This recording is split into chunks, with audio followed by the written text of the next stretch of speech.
always got to get to that guitar lick. Welcome to another episode of Mowing After Dark here on the College Football Mafia Network. I'm, of course, your host, Moen. My co-host, Rock and Rant, is over here. And What's down going here on? is special guest, Immaculate. How you been, Immaculate? Good. How are you guys doing? It's good to see you both. Yeah. Good to Been see you as doing well. all right. Doing all right. We got a busy week here. Yeah. ACC Media Days, Big Media Days, filing on the House lawsuit settlement. And oh, by the way, there's a Florida State Board of Trustees meeting tomorrow with open questions. So for the president, I believe the president gets open questions from the board. So, yeah, not too busy of a week. Not a whole lot of stuff going on. But we were talking right before the break, and I'll let you get into this, Immaculate. Florida State's Board of Trustees meeting is tomorrow. The ACC Media Days kick off tomorrow.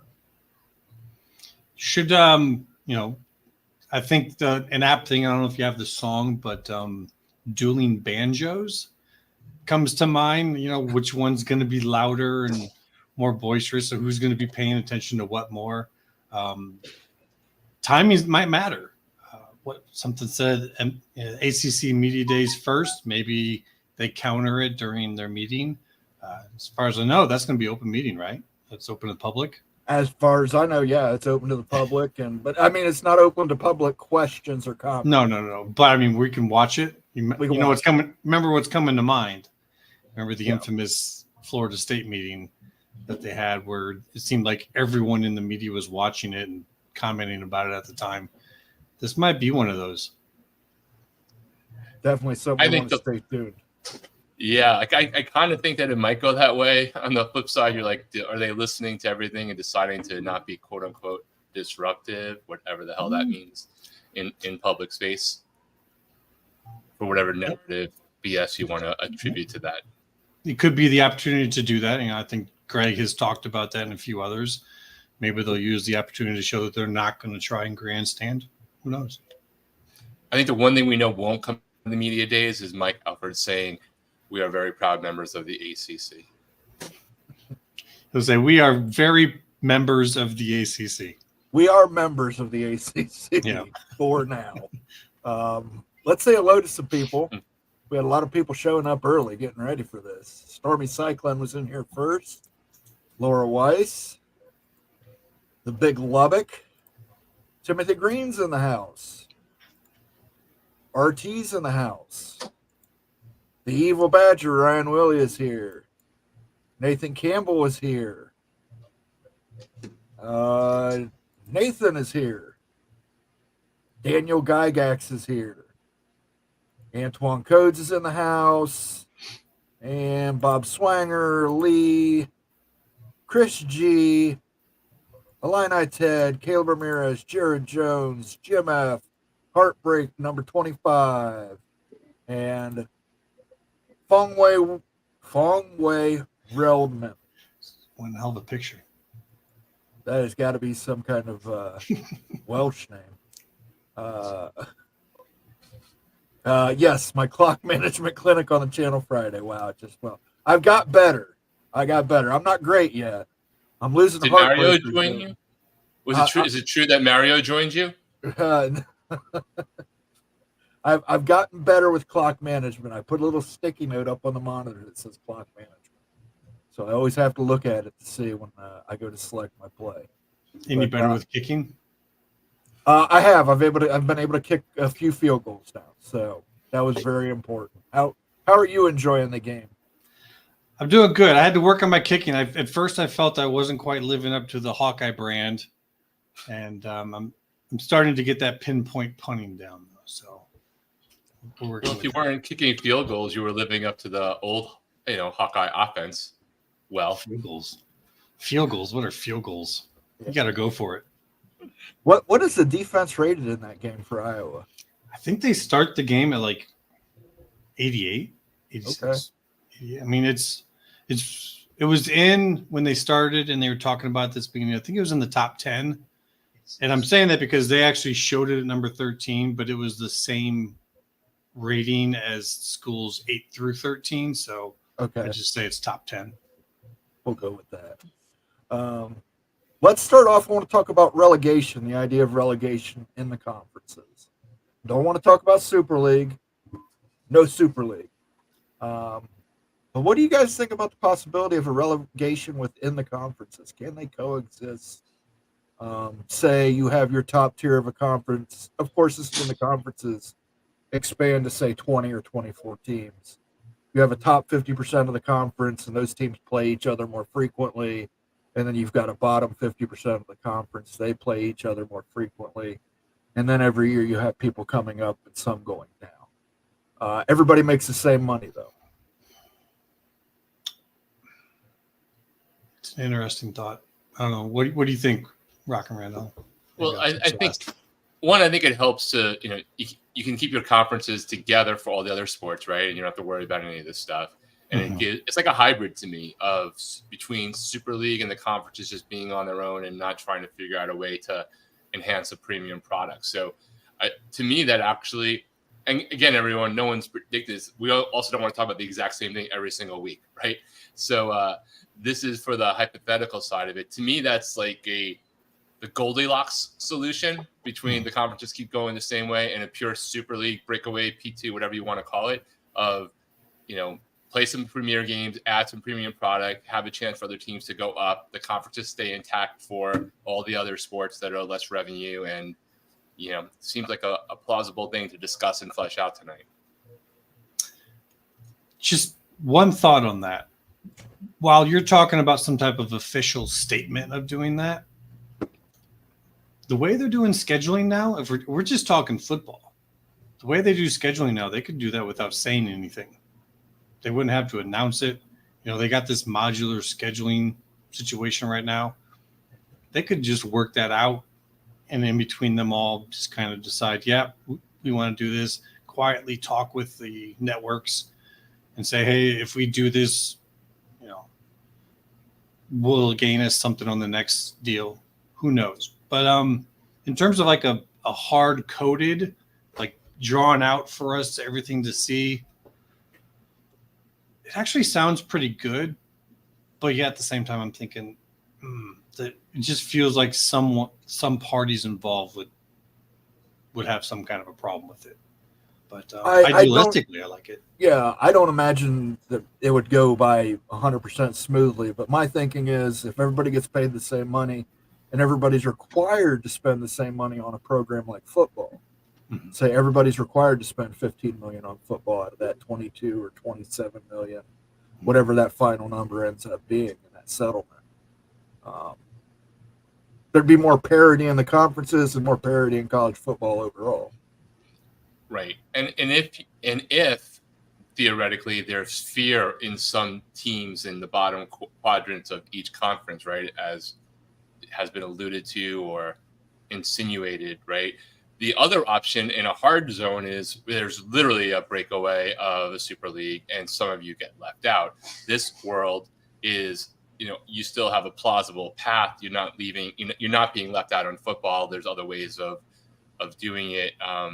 It also, for the teams that are on the edge who are having a mediocre season, actually probably makes their latter third of this season more important, even if they're out of shot of CFP kind of contention. So it adds like another tier of making sure you don't get, left out to play a less exciting schedule the following year, less access to a playoff, even if you have a great year. Keeps the incentives up potentially. One issue that I know with the Big Ten, I'm not quite sure with some of the others, they do have stipulations in there for a certain number of times for each program to be seen on television. Yes. If you're going to split up the way you're talking about, I think that has to change. Otherwise, you're going to have some like really bad games that are forced onto a network, and they're going to definitely complain about that. So I think this would have to either come with the next contract, which is probably what you're talking about anyways. I mean, they're not going to do this real quick. But then that way, that changes. If you're in that bottom tier within the conference, you're probably not going to have a guaranteed number on major networks. You might get in say it's the Big Ten. You might get in the Big Ten network and maybe some on maybe Fox 1, maybe. Peacock. Yeah, Peacock. Because sometimes you're going to want to watch the schools that are on the cusp of being relegated up. I mean, that's a thing. So you might get a game or so, but you're probably not going to be guaranteed. What is it now? Like 2 onto the major networks. That has to change probably if you're doing that. But, yeah. Happy medium. But I mean, you could also have the relegation league move up and play a couple games against the top league. Yeah. I mean, especially There's if a top details. 10 conference game schedule. You probably have to, otherwise your top teams are going to get knocked out of the CFP. Remember, that's part of it too. You gotta manage the number of wins you have, because no matter what they say, that's going to get taken in. So if you lose a bunch of games to top teams in your conference, if the other conferences aren't doing that, you run the risk of maybe hurting yourself. It was just an interesting concept. I was thinking about it playing NCAA or EA College Sports 25. Eventually, I'll stop calling it NCAA. Yeah. They don't deserve any credit. It's blazed into our brains, though. It's tough. It is. It's so hard to break away from it. But let us know in the chat what you guys think of that. What's your opinion? Do you have any suggestions? Do you have an alternative? And while you're doing that, I will take care of a little business. Again, thank you for joining us tonight, Sunday night. We're just going to talk some college football, shut out the outside world, and not worry about all that hullabaloo.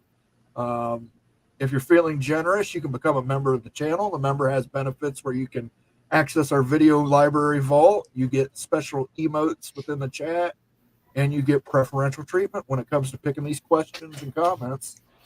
And also, if you'd like, you can leave a super chat. None of those are required, but if you're feeling generous and magnanimous, you may do so. Let's go ahead and get some comments read here, guys. Antoine Code says, "Hi, everyone. Relegation is stupid. By the way, the Big and SEC remind me of 2005 IBM stock. The Big 12 remind me of 2005 Apple stock. The Big SEC have no chance to be an Apple. They don't have the leadership." So he's pressing for the Big 12. I mean, well, if you had stock in 2005, you'd be a very happy person right now. Yeah, I think you're right. It's still going up. It's just not, maybe won't be rocketing up at a level like the Big 12, because the Big 12 has a lot more room to grow. Big 10 and SEC are pretty high right now. So I wouldn't say that their percentage of growth is going to be the same as Big 12's. But will the Big 12 catch them? That's the interesting part. Greg is in the house. Gophers will be making the playoffs for the next 5 years. So I hope Iowa and Wisconsin stay at our level, or we will miss them in our schedule. We will just keep the Ags and Pig until they regroup. Is he talking about hockey? Yeah, that's what I was wondering. Greg, whatever you got up there in Minnesota, ship some to me, because I could use some of that. That must be some mighty powerful stuff that you're cooking up there. Yeah, they're not even going to keep their trophies, let alone a playoff berth. Poor Greg. I know. It's rough. But hey, you bring in a quarterback from New Hampshire, I mean, you're going to take some shit. Yeah, especially when you don't have any receivers.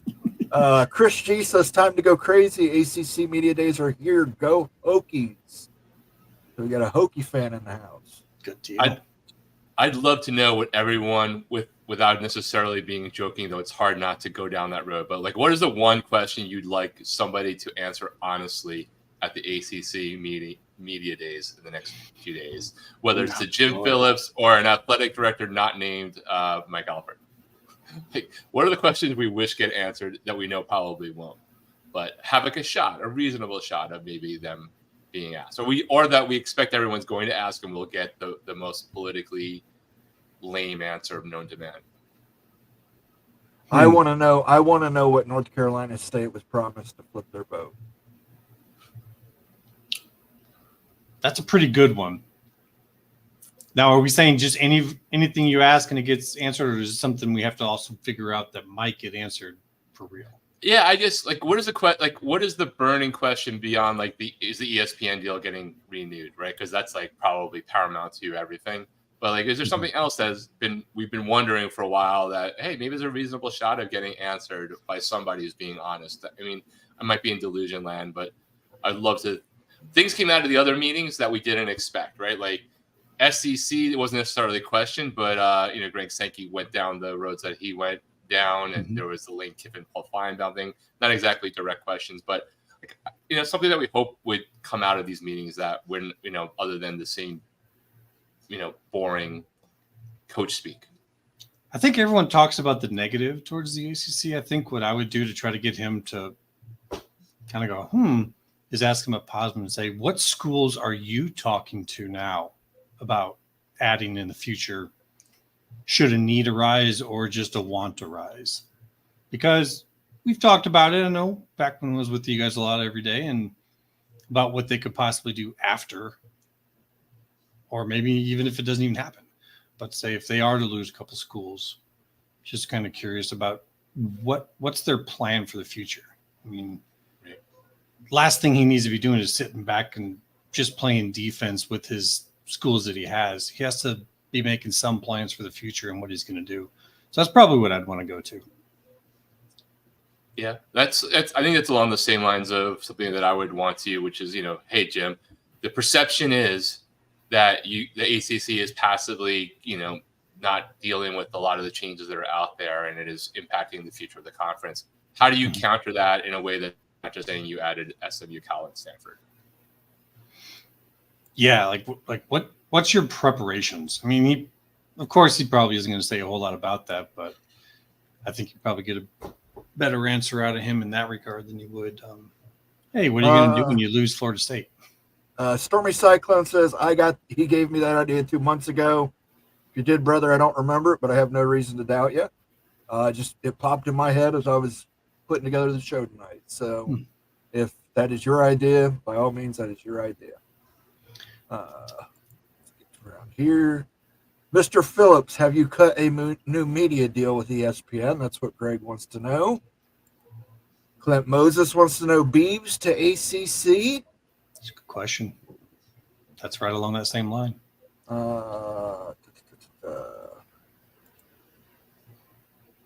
April Holly says, nice group of men. Cool to see you three this evening. Thank you. Thank you, April. Tom Dubay says, how about the question to the Syracuse Pitt and Boston College ADs? What season do you expect to come back to the Big East? They got a new deal. It just doesn't include football. Greg, I'm going to send you the link. If you want to join, brother, I will. You don't have to feel obligated to, Greg, but if you want to join and drop anything for us, you're more than welcome to. And then I will get back to comments and questions here. As soon as I find Greg's DM. Greg, if you want to join, you're more than welcome to. If you don't want to, completely understand. It's a Sunday, fun day. Let's get to some more of these people questions I have for Jim Phillips. Where are you taking Greg Sankey and Tony Petitti for them sticking it to Florida State and Clemson? Well, based on how broke the ACC seems to be, at least in imagination, it's probably Sizzler. Ryan Willis says, the Gopher QB kept throwing into double coverage, and I kept getting interceptions. Sounds about right. They don't have double coverage back in New Hampshire, so it's going to take them a little bit to get used to it. Although Navy just absolutely trounced me the other day. Navy? That triple option thing they do. Yeah. Good luck trying to find a defense to cover that. Hey, they're getting ready to make the SMU jump to the ACC probably. Speaking of which, I have a little news to drop on you, Mo. Okay. In my dynasty, I moved away from Georgia State. I got another job. Oh, yeah? Where'd you go? Georgia Tech? No, I don't think you're going to like it. I don't think you're going to like it at all. You went to Notre Dame? It was an opportunity I could not turn down. It was either that or Ole Miss or Auburn or one other SEC team. And Notre Dame had like the number 6 recruiting class and like A's across the board. So I was like, okay, let's go see how the other half lives in this game. Because, you don't really know what opportunities you're going to get. And being a pipeline in Georgia and playing Georgia State, is either them or an SEC school that I wasn't really big on. I almost took Ole Miss instead, but yeah, I took Notre Dame. And they already moved on from Marcus Freeman. I can't believe it. Yeah, whoever their coach was, he went to the NFL. I didn't know that was a part in the game. He left me with one hell of a recruiting class too. Illini Ted's question for Jim Phillips is, when does the ACC start utilizing those traditional Atlantic Coast markets of San Francisco and Dallas? Kerry Go Knowles with a super chat. Thank you, Kerry. What is this I'm hearing about Tulane and Georgia Tech grandfathered into the SEC to rejoin anytime they want because they are founding members? I looked into that. There is absolutely no truth to that. Yeah. No truth whatsoever. Yeah, that you might get grandfathered in and then immediately find you get that little paper in the mail saying, oh, and by the way, we all voted to kick you out. Yeah. Yeah. Everything I was able to find on that, it was just, everybody told me it was a no-go. No truth to that whatsoever, but even if you could, I wouldn't pull them. I mean, maybe in Multiverse 4127, that's the thing, but in this one, it's not.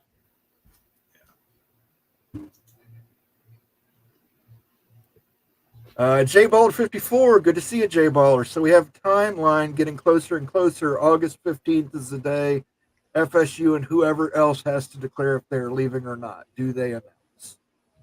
Now, that's for a certain year to be out by a certain time. I mean, they could announce after that, but it would be effective the next year. Will it come before then? I think we're going to have some things coming our way here in the short term before then that might help us to answer that question a little better. In a vacuum of other information coming out, which is entirely possible that other information will come out, I would say I don't think they're doing that. I don't think anyone without that other information is making that decision right now for 2025. Because even Florida State, they have a shot of, if their court case goes well over the next 12 months, that they won't have to worry about that deadline for an earlier date anyway, because the judge could make it retroactive should they rule in their favor. I also just don't know that anyone's getting anywhere for 2025, but we'll see. Well, the point I would bring up is that Board of Trustees meeting. Imagine tomorrow if they say we're withdrawing from the ACC. I wish that tomorrow was Kerry Go Knowles running the meeting for the Florida State, because we would guarantee to have sparks flying, and it would be freaking epic, and there'd be not enough popcorn available at your local grocery store to bring. Could you imagine if it's ACC Media Days tomorrow, Board of Trustees meeting happens first, and they announce they're leaving the ACC? And like literally they pick up and leave ACC Media Days. I would salute. I would say that would be the biggest balls move I've ever seen for them to pull that off. I might actually be speechless at that one. Yeah. That would be one of those moves. It'd be kind of like, I know we're all living in kind of bizarro world right now for reasons I don't even need to say, but I think that one might be a shocker even now. Like to see that when you kind of assume that this stuff will come after media days. Last thing you probably want to do is create a big, huge stir. You know, it's kind of like if you're leaving a job to go another one, you give 2 weeks. Not because you care about them really, but because you don't want the new one to think less of you. Kind of be on the same lines. If they pull that, I don't know. That's a pretty rough move. I mean, you probably don't want to do that to the ACC going out, but maybe they do. Stormy Cyclone has a suggestion for ACC Media Days. Guest speakers are Larry Scott, John Swafford, and George Kliavkoff. Stormy, I have bad news for you. There's literally no way that's going to happen because no one has ever seen Jim Phillips and George Kliavkoff in the same room at the same time. It's true. He's just the world's greatest actor. So are you saying that they're matter and antimatter? Or they are like they're like the Prestige and they're the same person. Oh. Then where's John Swafford at? Trying to avoid prison. Yeah. How's his? I'd rather hear from his son. King Spleen says, I hope Florida State's Board of Governors takes a vote on accepting a negotiated deal with the ACC, and then they'd have to announce they're leaving. So he wants them to get the vote for the settlement first, and then get the exit. I'm thinking, since it's the president getting involved, I would not be surprised if FSU announces some big measure, some new research deal that they made, something big for the university that to most people will be like, oh, okay. But to others of his ilk, his peers in some other universities, they might hear that and go, okay. I think it might be something that sounds like it's not a big deal, but it might end up being a big deal. I mean, it is a president I don't think we've seen the president involved in any of these yet.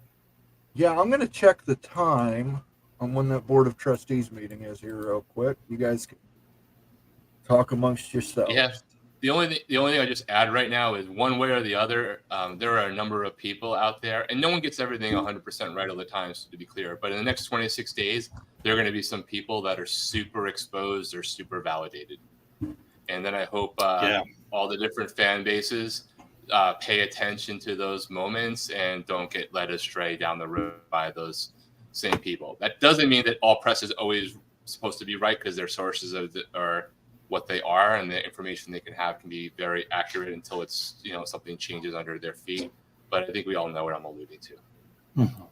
That Board of Trustees meeting is at 9 a.m. tomorrow. When does ACC Day start? That's what I will look that up. I'll look for that while you guys talk. So that's at 9 a.m. I don't know if Tallahassee is Eastern or if they fall in that weird. It is Eastern. Oh, it might. Or if they fall in that weird Central time zone part of the Panhandle. Yeah, actually, I think part of the Panhandle is Central. Whoever's in the chat can let me know what time zone Tallahassee falls in, if you know right off the top of your head. Eastern. So Carrigo Knowles and Daniel Gorby are both saying it's Eastern time. So it'll be 9 a.m. Eastern tomorrow, and then it looks like some people are saying ACC Media Days start at 12 noon. So, awesome. Boy, oh boy. Popcorn on standby. It doesn't matter if it's Eastern or Central, because either way, whatever's happening will happen, right? And then there's at least an hour or two before ACC stuff happens. Could just be it's one of those threats. Like, we could do something here if you don't do this, and then something happens in the background that we don't see, and then that FSU meeting becomes the most mundane thing ever, and we wonder why they even had it. Apparently, Tallahassee's in the Big Bend, not the Panhandle. All I know is the floppy wiener in the Panhandle. Dude, so, I did not know that there was like another part to it. The neck. And it is easy to get lost in the fact that these media days are mainly intended to get everybody stoked for the actual sport that we like, and to talk to coaches and get their perspective, and for the press to do their projections and their preseason this and their preseason that. Yes, news tends to happen in these buckets, but that's not necessarily the goal of Jim Phillips and his press team, though his press team is horrible and his public relations skills are terrible. He wouldn't be in half this pain if he did like one thing to advocate for his conference last year on behalf of Florida State when they were in the running to be in the playoff. So he deserves all the scorn that's coming to him, even if he inherited, for the most part, a crappy deal. But that's what they're intending to do. So, on the football side of the equation, these things I always look forward to, just to see, which coaches talk coach speak and which ones really tell you something interesting. Lane Kiffin was always interesting whichever conference he was in, because he was always going to go a little bit nuts. So there'll be fun coming out of these no matter what, even if it's not necessarily about realignment and TV media rights deals for all of us obsessed. Can I say one thing in defense of Jim Phillips without being harassed here? Okay. You're trying to get ESPN to opt in, right? I mean, we're all in agreement there. Like, that probably hasn't been or wasn't decided. Maybe it has been now. There's some rumors about it, but you're trying to get them, and they come to you and say, well, we happen to think that the money would be better if this team makes it rather than that team. We think they're not going to be a good game in there, and we don't want you raising hell about it. We want you, if nothing else, just to sit back and be quiet about it. And if you don't, that is definitely going to weigh into our thoughts on whether or not we opt in. I mean, because once you're holding this over him, I mean, they may end up opting in at some point in time, but they're going to use that. I mean, if they don't, they're kind of foolish. But they're going to use that to get whatever they want, for, like behavior out of the ACC in the meantime. So he might have been in a hard spot where he really couldn't put up too much of a defense. If he's really thinking in the bigger picture and trying his damnedest to get ESPN to opt in, which I don't think he's gonna, or I don't think they're gonna. Got another super chat from the evil badger, Ryan Willie. It'll be a nothing burger. No, a nothing burger is what Greg Flugar eats. Oh. Come on. Thank you. A little delayed, but I'm pissed. Yeah, unfortunately for the super ACC, chat. we all remember the packed media days from last year with Colorado storming out. So kind of impossible to ignore that. It'll be a fun one. Guys, I pinned the link in the top of the chat. That link will take you. You want to bookmark it. That'll have the webcast for the Florida State Board of Trustees meeting. It's at 9 a.m. Eastern. By all means, do that. I don't know if there's an ACC Media Days live feed somewhere, or we're just going to have to kind of wait on reporting like we have been recently. Well, there's a lot of coverage on the, we're back to the media days of two conferences that actually do have networks, right? So SEC had a decent amount of coverage, not necessarily every element of it, but ACC Network and Big Ten Network both have extensive coverage from the meetings. I'm getting questions here. Whoops. Rant, I think in 1 year, if Pat Fitzgerald doesn't settle his lawsuits, thing will come out in open court where they can fire Phillips with cause. So he's going back to the time when Jim Phillips was the president of Northwestern, before he was with the ACC, and using his time there with the Pat Fitzgerald scandal to somehow have a cause to fire him in the ACC. But yeah, I will say this. I think the Pat Fitzgerald thing was out there before they gave him the extension in the ACC, no?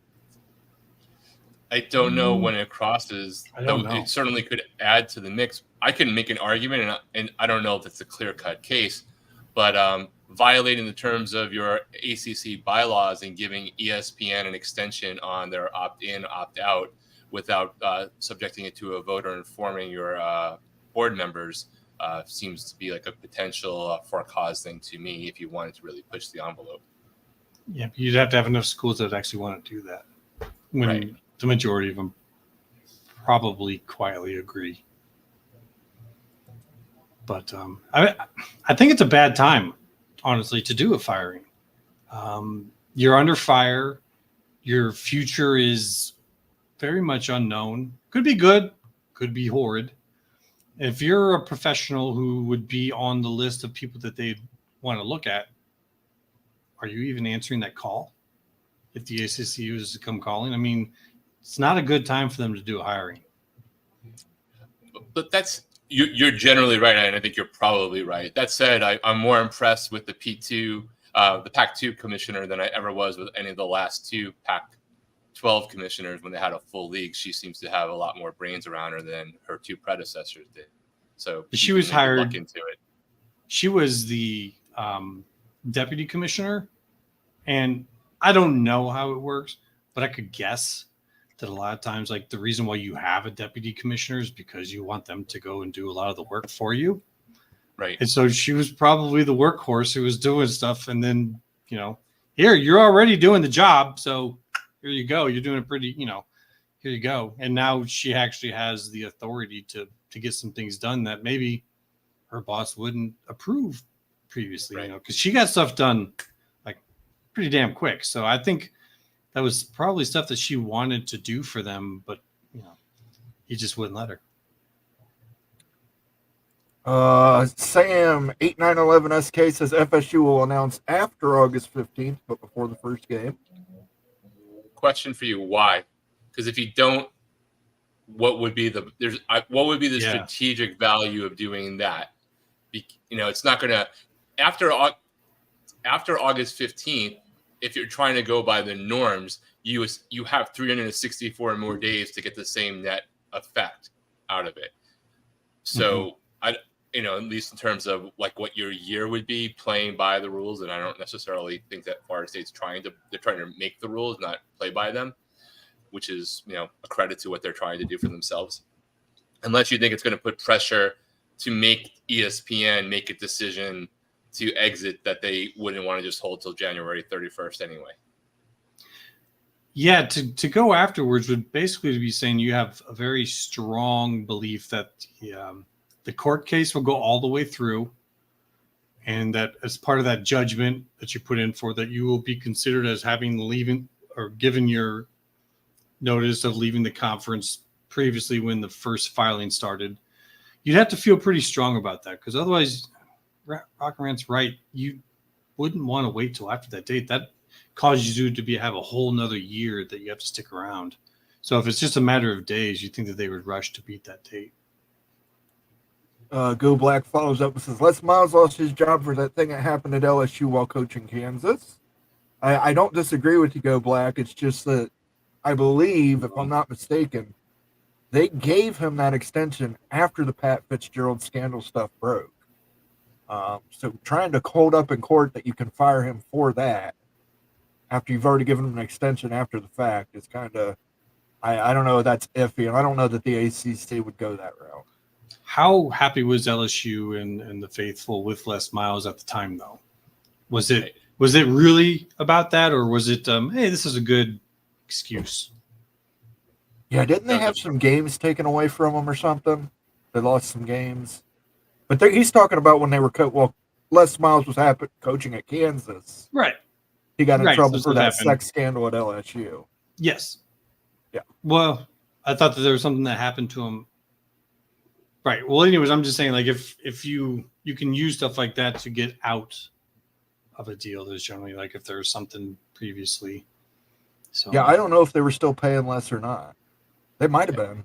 They might have been. You can use that as an excuse, but they would have somehow looked at, I guess the general point is a lot of teams could go back and use past things as an excuse to get out for a cause because the things weren't disclosed, they're blindsided. But also they can choose to look away if they were happy with where that coach was. Yes. Yes. And, if he wasn't doing all that great, which I don't think so, because Kansas wasn't on the rebound yet. So they might have thought, well, this is an opportunity for us to take another direction because this one isn't really working. Now, maybe they just did the right thing and did it, but we'll never know.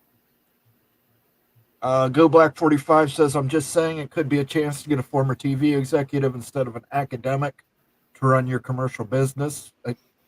Again, they had that chance. They didn't have to give him an extension. They could have went and got a TV executive or a business guy, and they chose to keep Jim Phillips in there. So, yeah. It really, once again, it kind of depends upon why I'd ask them, where are you going in the future? What are you going to do? If they are truly going to maybe try to become more of a private university focused conference, that's where he comes from. He's from Northwestern. So, as you already talked about, they might not want to get rid of him. They might want to have a guy who, isn't going to come at them with a whole bunch of ideas, because you got some pretty big name schools in there that would be part of, like a Stanford or Notre Dame. I don't know. Maybe they don't want a strong guy like a Petiti in there saying we have to do this or that. Never know. Vox Quindaro is taking the credit for the Les Miles firing. He says, tell no one, but we wanted Les and AD Jeff Long gone. So there was already the desire, and that was more of an opportunity. Yeah, that was the Kansas. Wanted them gone, so they used it as an opportunity. Lee says, I can't see anyone announcing an exit until they get a settlement or ESPN announces they won't pick up the 27 option, because if they announce an exit first, they lose any bridge they might have. Yeah, I don't think anyone's doing ESPN a favor. I think ESPN's been waiting for someone to maybe pull a trigger so that they can then say, oh, sorry. I think we've even seen a rumor that came out. You never know with these rumors, but it did kind of make sense that if two schools left, that they wouldn't have picked up the option. That's kind of saying, well, if Florida State and Clemson leave, we're not going. So then they can blame, once again, going back to the same story about Les Miles, there's something you already want to do. You just don't want to take the PR hit of doing it. So you look for an excuse to cover your butt. So like if you say these schools left, we can't do this opt-in. Well, you already weren't going to. It's just a convenient excuse. So I think that's what they've been waiting on. But if we go through media days and we don't hear anything like, hey, we're opting in. I mean, why wouldn't you? Why wouldn't you say at media days and announce that ESPN is opting in? Like that's the perfect time. All media is gathered. You've got great news. That's when you'd want to tell everybody. Why would you wait a week or 2 or 3 to have that announcement when you could put it out when all of media is there watching? So if we don't hear about that at media days, if I was an ACC person, just being honest here, I would be very concerned. Very, very concerned that is about to be announced that they're not opting in. Completely agree. Antoine Code says, I don't think the ACC is going to fire their commissioner. Hell, ASU gave Herm Edwards $4 million, and their old AD is still making almost $1 million as a law professor. That ASU situation campus. is so messed up. They took the deputy AD, put him in charge, and then they said, oh, and by the way, our athletic department is no longer going to operate as an independent entity. We're just folding into the universe or into the university, and everything is covered and paid for like a regular university department, which means they can go do whatever they want. I mean, that's almost a blank check written from inside the university now, whereas usually that all gets subsidized as a bankroll when you're showing that to the trustees or whatever. Not anymore. I mean, I don't understand. Like, they just keep compounding problems. We'll see. Maybe it'll work out.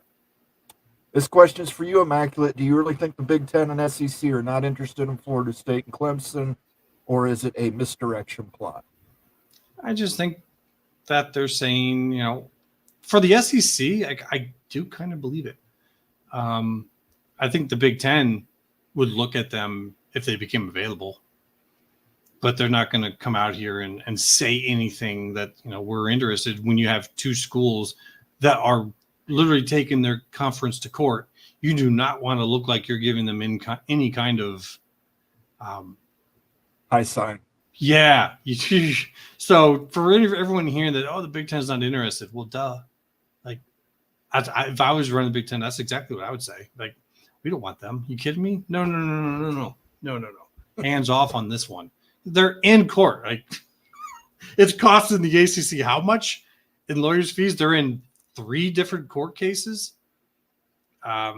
So do I believe that they don't want them? Not really. But I was never really a full believer in the SEC looking at FSU or Clemson unless it was to block the Big Ten. I think they want to expand and take the last of the southern footprint. Yeah, I think SEC would be foolish to allow the Big Ten to take Florida State and Clemson. And they've got the money to add them both. So, yeah. So they could take them. But the problem is if you take both of them and then you might have to take North Carolina State. I think that they would have probably taken these 2 with North Carolina and Virginia. And then, you cover all the states you want to cover. You keep the Big Ten from going south. But now you're in a problem where the Board of Governors is kind of throwing you a curveball. Now you might have to take North Carolina State. So maybe you cut out one of those schools, and then you can still get one school out of Virginia. Yeah, there are 2 or 3 wild cards that were not on the decks months ago that no one knows what's going to happen, and they change how dominoes fall. I'm sure the SEC and Big Ten really don't want those 2 schools today, but tomorrow they could wake up and have a completely different opinion, and everyone should just chill out. RELAX. Yeah. Relax. Yeah. I've talked with a few people offline in DMs, and I tell them, like, just be ready that we're in the misinformation and disinformation phase. There's going to be a lot. I'd say there's going to be more that comes out that's not true than what comes out that's true. Like, you just sit back, have your beliefs, whatever they are, and probably don't let a whole lot of what you're hearing right now phase you unless it's, okay, the settlement's out. Here's the governance. Or, ESPN announces they're not opting in. Or a major, if you're seeing a whole lot of this and that, honestly, I'm not really just letting it affect me too much in terms of moving me off of what I've been thinking. OPD Don, the Cajun Bajillionaire, says LSU took 37 games from Les Miles' record, so now he cannot qualify for the 60% winning percentage for Hall of Fame. He is suing LSU now. I wonder what the value of that would be.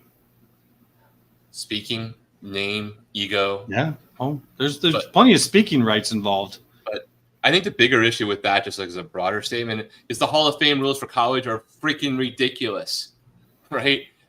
This is self-serving, but it's also true. Howard Schnellenberger is not in the College Football Hall of Fame. He built 3 programs. He built Miami, he built Louisville, and he started Florida Atlantic. When you're going to start schools, you're not going to have a massive winning record when you have to do all of that work.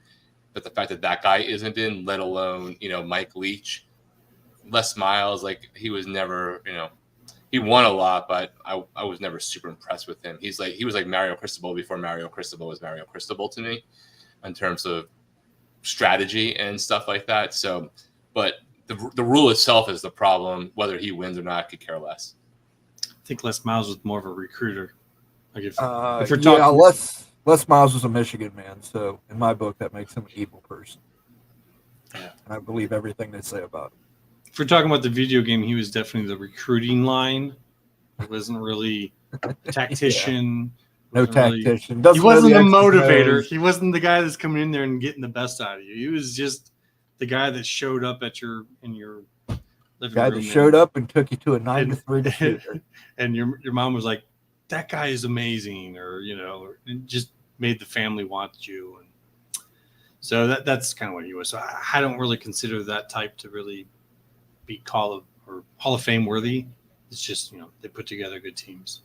Sam8911SK says the reason after August 15th is court case, February 1st, ESPN being nice to let other ACC find a home.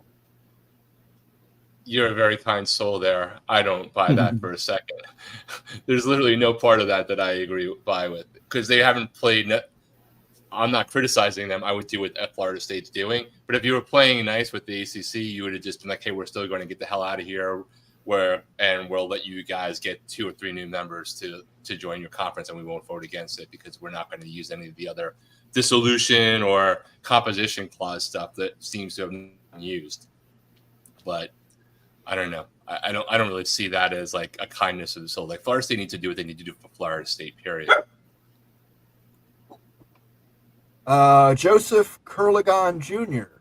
If and only if North Carolina says that it is time to go, the ACC is done immediately. I mean, that was always the case. Not quite sure anymore. They can't even decide for themselves. I think if if the Wolfpack backpack holds, North Carolina's gone.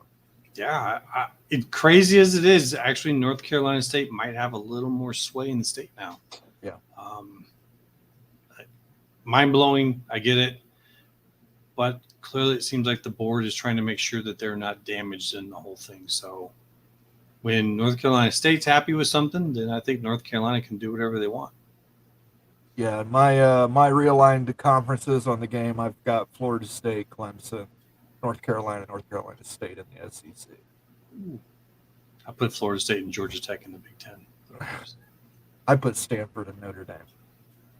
I got them in an all-private ACC. Yeah. They're going to bend the knee.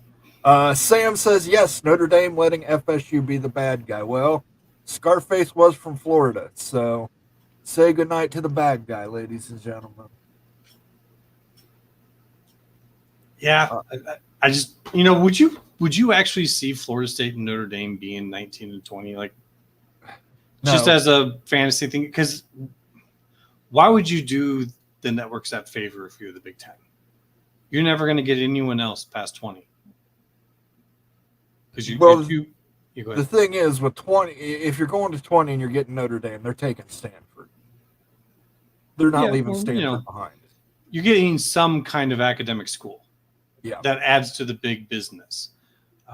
If you take Florida State and Notre Dame, both of those are network draws. And if you're the networks and you get both of those up to 20, and the Big Ten comes you saying, well, hey, we'd like to go to 24 now. I'm going to laugh you out of the room. Like, okay, who are you going to add with them to make it worth it? You no longer have Florida State and Notre Dame to add to something. So, yeah. I've seen that kind of thrown out there of Florida State and Notre Dame, and it was just kind of like, that is literally really a horrible case. And if anyone understands that, it's Petiti. So I think there's about a 0% chance of that one happening. KU's press conference announcing the firing of Miles was an absolute disaster for Jeff Long, and he was fired the following day. Lee agrees with you, Immaculate. I'm not sure on what, but he agrees with all you. of it. Everything. All of it. Absolutely everything. King Spleen says it's not what I do, but announcing after the 15th gives you 2 years to have direct talks. This also is a bet that the Gore court cases will be winding down in FSU's favor. I mean, what evidence do we know of that? That's the only challenge. Like, yes, for the exiting, you could definitely have that that conversation. The ACC couldn't necessarily give you grief because someone's announced that they're exiting. That's a specific fee, but they wouldn't be able to have an intelligent conversation about when or if their other media partners could have the media rights, because you're making an assumption that the wind down is going to happen on the grant rights media deals anytime soon. And nothing with those court cases has moved extraordinarily quickly, right? We're talking December last year, and then you're forgetting about appeals. Now, there could be some contingencies if their court cases are on appeal. Maybe that loosens things up and allows those conversations to happen and a pathway through. But I don't know. I'm not sure about that. I think it's entirely possible this takes a lot longer than any of us thought and want to keep dealing with. Jay Baller thought word had it that North Carolina is the biggest number one target behind Notre Dame. Notre Dame has been the number one target for the last 50 years. That's because Notre Dame is in the contract already as a member of the Big Ten. So that's already been figured out what would be given if they joined for more. Because that could happen like that. Like Notre Dame could just be like, okay, we're ready. And they're in. Because it's already – North Carolina is the number 2, though. And they've been talking about that for decades. I mean, that was Delaney's pet project. That's his alma mater. He was – I mean, technically,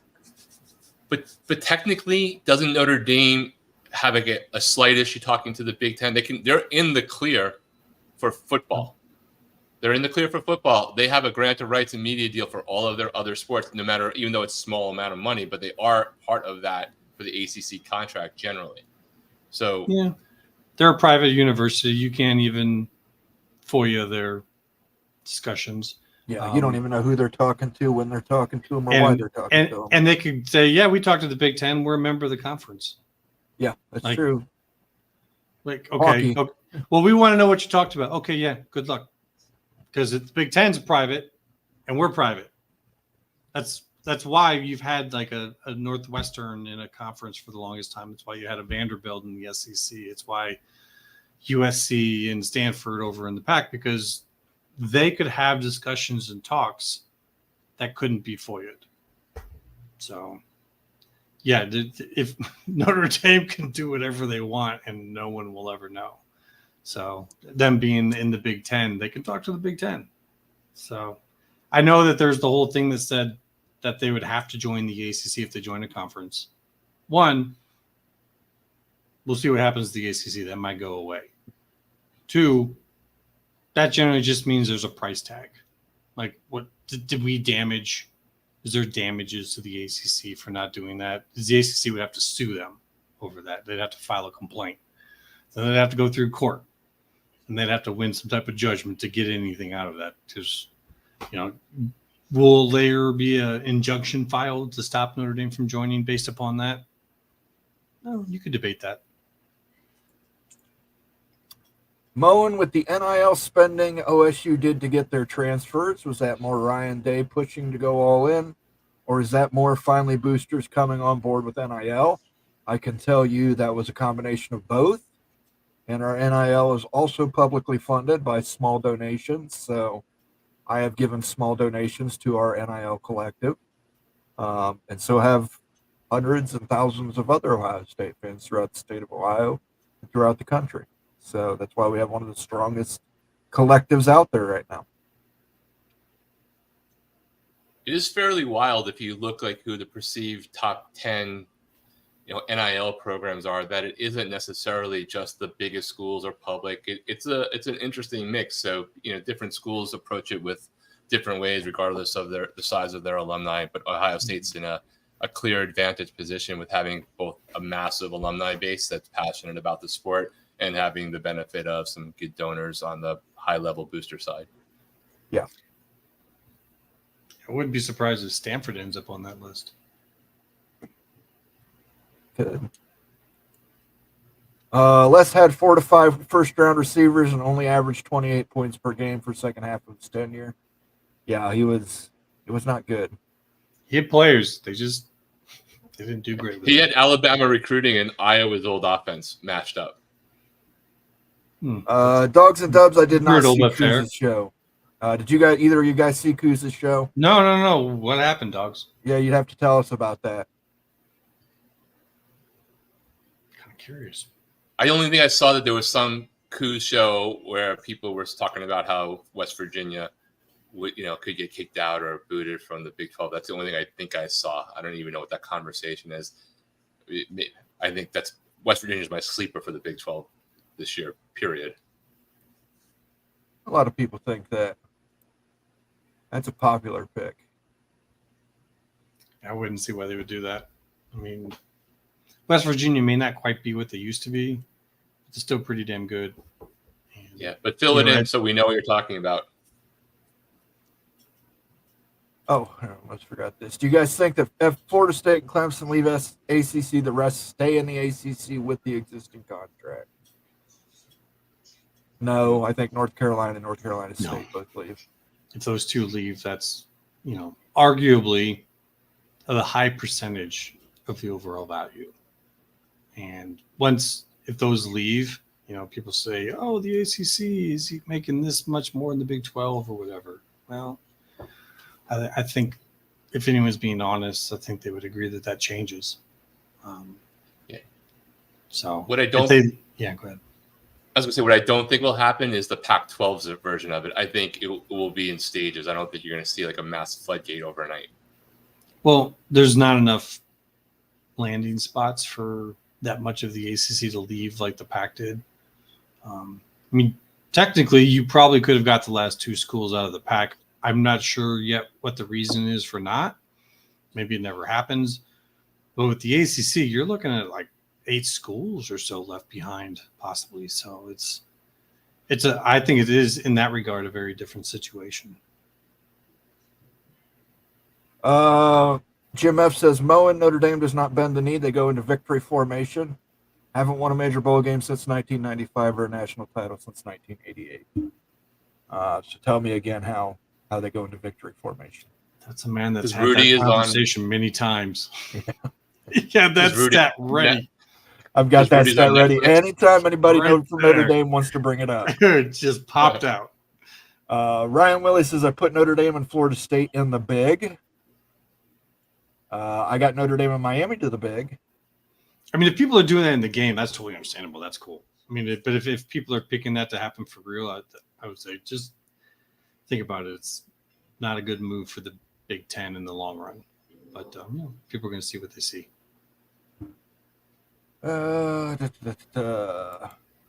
Last time Notre Dame called the Big was when the Big East collapsed and Notre Dame needed a home in for their Olympic sports, but not football. Big and Jim Delaney turned them down, and rightfully so. Yeah, of course. You're only allowed to have one team in the Big Ten, and not be if you have more than one team in the Big Ten, you have to be all in on the Big Ten. That's why Notre Dame gets away with just having their hockey here. That's why Johns Hopkins gets away with just having their lacrosse here. If you have more than one sport in the Big Ten, that's a rule. That's a Big Ten bylaw that you have to be all in as a conference member. Yep. Here's a good one. Do you think that the ACC implodes completely, goes away, or do they backfill and remain in some capacity? I don't think it goes away completely. It's too many schools. That's the one good thing that they did is they ensured its survival. And so they'll always have a deal. They'll have a network, and they would backfill. Even in their worst case scenario, they become something in between the Big 12 and the AAC. And that's the worst case. I think that they might have some other options too. Maybe they don't, but there's just too many schools there, not enough positions in the Big Ten and the SEC, or even with the Big 12. Josh Pate apparently has SMU winning the ACC this season. Okay. I guess Florida State and Miami aren't playing this season, then. So here's the thing with picks: if you get it wrong, who's going to remember? But if you get it right, you get to remind everybody, and you get to be the genius. Yeah, I mean, I think SMU is going to have a very good season in the ACC. They will be potentially in 4th or 5th overall in the conference, in my opinion, because they have a great schedule for somebody making that leap. They are also still making that leap. But Rhett Lashley, I think, is an excellent coach. I think they'll be better than some folks believe. I think, and now you bring them into a major conference with that major conference visibility. They are in Dallas. I know people say, "Oh, they don't pull the whole market." I'm like, that doesn't matter. I'm talking location-wise for recruits. I think that they are going to probably be better than a lot of people would like to give them credit for, but not the first year. All right, we're about an hour into the show here. We're going to start wrapping it up. Any questions? It'll have to be super chats if you want to guarantee they're read. Member comments get preferable selection on this. Ryan Willie Pate says he picked Florida State to play Miami in the championship game and FSU winning it. So conflicting information we have there. I didn't watch Pate tonight, so I can't say. And then I missed the reporter suggested to avoid private equity that the Big 12 gains FSU and Clemson by dropping the bottom 4 schools and giving Florida State and Clemson double shares. That was Jeff, who I know what Dogs is referring to. I think it wasn't that they were reporting it. They were saying, here's a path to how you could do it. Right? There's a lot of media people that like to get into that realm. I remember when we first started with you guys, and there wasn't a whole lot of media that was coming out with conjecture. Yeah. And then they found out how many people love to read that stuff. They just started throwing stuff out. So apparently he thinks West Virginia is one of the bottom 4 in the Big 12. That's crazy. That's crazy in my mind. I don't know how you put them in the bottom 4. That's absolutely crazy. How do you put UCF in the bottom 4? It gets you into Florida. How do you pick a bottom 4 in the Big 12? Like, honestly, first off, who do you pick? Like, maybe I don't even want to say Cincinnati, but maybe. But Cincinnati keeps your playoff money up. Yes, exactly. Like, everyone has something that they bring to the table. Everyone, Houston, Cincinnati. You can't even go by the smallest market. Is Iowa State, a bottom 4? Iowa State's history is they're going to come in and play a team that's at the top, and they're going to give them a scare, and it's going to be great TV. I mean, the networks love watching Iowa State go up against one of your top-rated teams. They'll put it on TV every time. And that team will be Iowa. Well, no, because they're going to lose that game in the beginning of the season. But we're talking ask Oklahoma State fans. What do you think of Iowa State? Oh, yeah. Ask Kansas State fans. Oklahoma. What do you think of them? Ask Oklahoma. I mean, that's what Iowa State's been in the Big 12 and the Big 8 for the longest time. Yeah, I couldn't pick 4 teams that I would get rid of to add Clemson and Florida State. Nothing against Clemson and Florida State, but I don't see any need to deduct teams from the Big 12. Yeah, I mean, that's probably the hardest conference to figure out. Like, if you were to do this, who would it be? I would say the Big 12 is probably the hardest conference to pick. Bobby Madden says, I could eventually see Notre Dame, Stanford, Miami, Florida State, Georgia Tech, and Utah to the Big for 24 teams.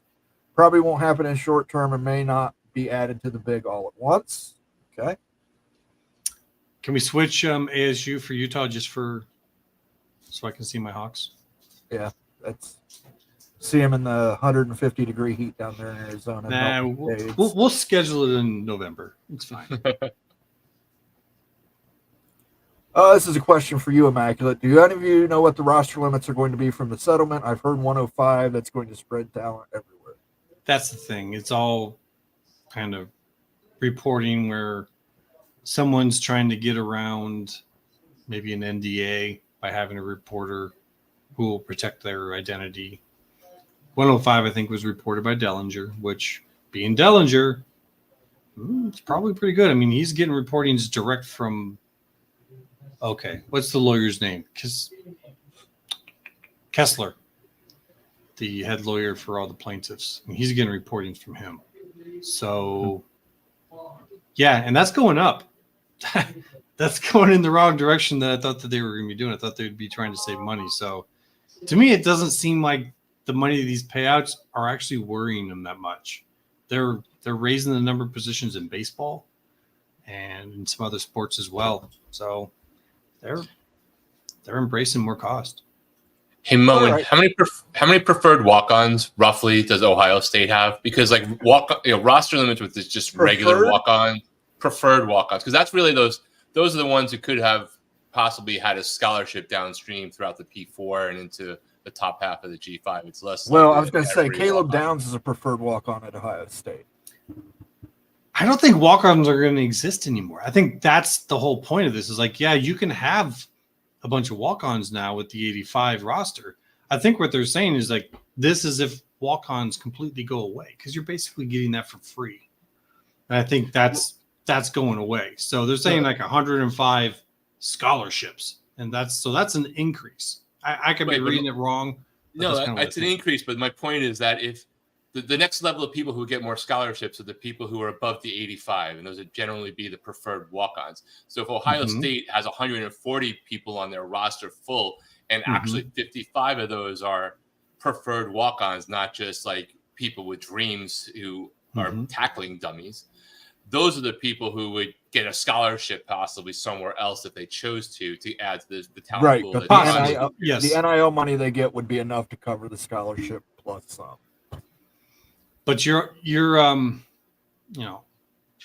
actually going to be able to bring in an even higher quality of person from the 86 to 105 if there's scholarships than you would with even a preferred walk-on. Right. It may not actually spread the talent. It might actually. This is not. Yeah. This is the opposite direction. If this is really being done, that I've seen from some people that are worried about this, and this is the first thing I've seen that I would be like, yeah, that's a little worrying. That's a more of a concentration of talent if they're taking actual scholarships from 85 to 105. That might be a threat. That might be like, go along with what we're saying, or we're going to vote this in. We'll see. Following that same there, Immaculate. What's the smoke on the player pay? That's the same thing with that's kind of the same thing with the scholarship limits. We don't know exactly what the roster limits or what the total pay is, but I was still under the impression that 22 was the working cap. If that's been raised, that's news to me. But there was a report last week. There was a report it came out last week. It was 27 or 28 that it got raised to. I don't remember who it was, but it was one of the top 5 or 6 reporters in college football. I don't know if it was Ross Dellinger, but it was like in that zone of people who mentioned that. Well, like I was saying, I don't know if anything coming out right now is truth or if it's something being put out there to leverage people, to affect things. I don't know. So it might be doing that. And like I said, it's kind of been shocking where we thought that everyone would be trying to do as little as possible. And kind of seems like some are saying we'll do more. So it's like we want something like this, or we'll do Super League, or we want, we'll do this unless you do that. I think we might be in that stage where we're getting some residual leveraging that we're seeing out here in public. So we'll answer this last one here. Then I'll give you guys a few minutes to talk about some stuff. Do we believe all Big Ten teams plan on paying the max? Yeah, absolutely. Yeah, because where you might see some variance is some big schools might decide to do. Some might go 75 to 80% of it with their football. And then some other ones might say, we'll go 60% football and we're going to try to really be big over here in basketball or in this sport. So you might see a variance in where the money goes to, but I think everyone's going to go to the max. If for how much they're bringing in, you really don't have an excuse not to. Right. I think we might have mentioned on another show, but in my opinion, all the P4 schools are going to go to the max, every single one of them. And the reason why I say that is that when Utah State announced that they were going to spend the 22, and that was the only number on who's not in the P4, that was kind of your signal that the others, if they can do it, they could do with it. The less resources, then everybody else is going to be in a position to do it. Yep, that makes sense. I would say this that you got to keep in mind too is, in addition to the max, they get to have NIL on top of that. So if you believe it's just $22 million that it's going towards athletics in places like Ohio State, Miami, Florida State, Michigan, Alabama, Georgia, it's not, guys. It's probably going to be closer to the 50 to 60 million range. Just being honest with the numbers I've heard coming out of Ohio State. So, TJ Bean with a super chat. The JP T-Rex, the big SEC or your mark? According to him, it was your mark story. The Florida State and Clemson possibly having a spot in the Big 12. That was his story. That might connect to ESPN. We'll see. Might. Yeah. And it's like a connecting thing. Like the reason why they would be interested in that is because ESPN is not doing this and no one else is saying yes. But yeah, I do believe he pretty much clarified that it was a your mark, make it a move type of situation. Line I 10, but will SMU pay it for all ACC schools? Thank you for the super chat, by the way, TJB. Much appreciated, sir. They easily could, but like I said, remember when I said they'd be paying 50 to 60 million? SMU is going to be doing likewise. So look for that program to take off if the ACC survives and backfills. Look for that entire team to all be driving around in sports cars. Yeah, Ferraris and Lamborghinis. Okay, we'll end the questions there, questions and comments there. Thank you again, TJ Bean, for that super chat. Any final words, Immaculate? What you got your eyes on this week? We talked about the Board of Trustees meeting. We talked about ACC and Big Ten Media Days. You want to talk a little bit about the House settlement? Mm-hmm. Big That was week. what I was thinking. I know it's kind of the unsung situation with so much going on and so much that's being more heavily reported on. But it was reported that it is now expected that the finalized settlement deal will be filed this week, which mind-blowing. Didn't realize that we weren't even to that point yet. But there were some details, and that's probably what we're seeing come out. You know, they're projecting out that, you know, working on the cap, working on number on the rosters, like they still hadn't agreed on these things. But that is expected to come this week. And when that hits, I've been pretty sure that there's an NDA involved. And so I'm very much interested in seeing what the governance details are. And Dellinger has been very, maybe coy in talking about that. He's been very detailed in other aspects of it, but it's been very non-descriptive in terms of, he said the governance is in there, but he wouldn't say what the details are. So that's what I want to see the most. I think once we know that, I think you got your NLRB situations that can start to move. I think that this is going to determine actually how big some of these conferences are willing to go. You're going to need some of these rules to create possibly more postseason games to cover more expansion. Or if you're not going to be able to do it, you need to know that as well. So coming up this week, keep an eye on that. That's my big thing. I mean, obviously the ACC Media Days, Big Ten Media Days, and Friday Media News Dumps. We'll be watching for that as well. Rock and Rant, what about you? Yeah, to me, I'm just looking to see who's going to be the person that makes the biggest press statement that everybody thinks is a something and is actually a nothing. My version of that last week would be the Florida Attorney General, who made this big capitulation statement and got nothing that Florida State doesn't already have and isn't going to give any of us anything we wanted to see, but put out the press release to say something contrary.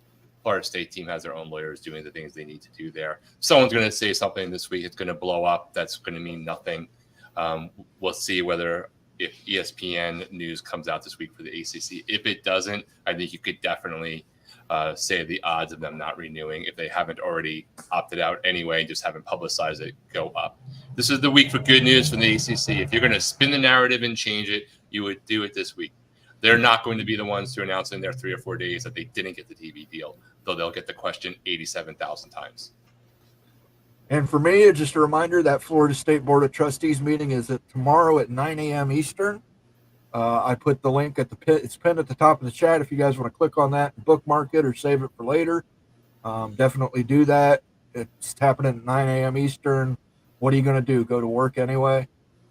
Go ahead and just tell the boss just look busy. Put an earphone in and listen to that, and then we'll see what comes out of that. Maybe nothing, maybe something. Maybe it's a nothing burger like the Evil Badger says. Maybe it's a something burger with extra pickles on it. So for myself, for Immaculate, for Rock and Rant, I would like to say thank you for joining us on this episode of Mowing After Dark. I had a lot of great questions and comments here. It's much appreciated. Tomorrow at 8 p.m., Big West Mafia with Sergeant Pickles and Becky Go Huskies. And Tuesday at 8 p.m., the Big 12 Mafia show. Until then, peace out.